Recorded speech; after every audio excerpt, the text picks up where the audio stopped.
আসসালামাইকুম ভিউয়ার্স, আপনাদেরকে আজকে আমরা দেখাবো যে মুরগির ফাউল পক্সের ভ্যাকসিন কিভাবে মুরগিকে প্রয়োগ করতে হয়। এটা হচ্ছে ফিলাক্সের ভিতরে ফাউল পক্সের ভ্যাকসিন রাখতে হয়। এটা হচ্ছে ভ্যাকসিন ফাউল পক্সের, আর এটা হচ্ছে পানি, পক্সের ভ্যাকসিনের পানি। সিরিঞ্জ দিয়ে আমরা পানিটা ভ্যাকসিনের ভিতরে ছেড়ে দেব। প্রথমে সিরিঞ্জ দিয়ে পানিটা আমরা তুলে নেব।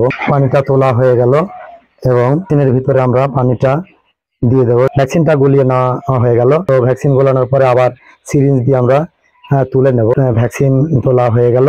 তো এইবার আসুন আপনাদেরকে দেখাই যে কিভাবে ভ্যাকসিন প্রয়োগ করতে হয়। ভ্যাকসিনটা আমরা শুরু করলাম। প্রথমে আমরা ভ্যাকসিনটা কিভাবে দিতে হয় দেখুন। এটা হচ্ছে মুরগির পাখা। পাখাতে পক্সের ভ্যাকসিনটা দিতে হয়। সিরিঞ্জের মাথায় প্রথমে দেখুন, এই যে সিরিঞ্জের মাথায় 1 ফোঁটা ভ্যাকসিন নিয়ে পাখার এখানে চিকন কিছু রগ আছে। দেখুন, পাখার এখানে চিকন কিছু রগ আছে।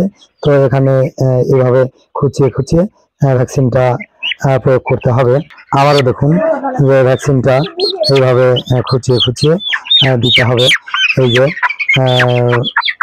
ভ্যাকসিনটা এইভাবে সুন্দর করে 1 ফোঁটা ভ্যাকসিন নিয়ে খুঁচিয়ে এইভাবে সবগুলো মুরগিকে দিতে হবে।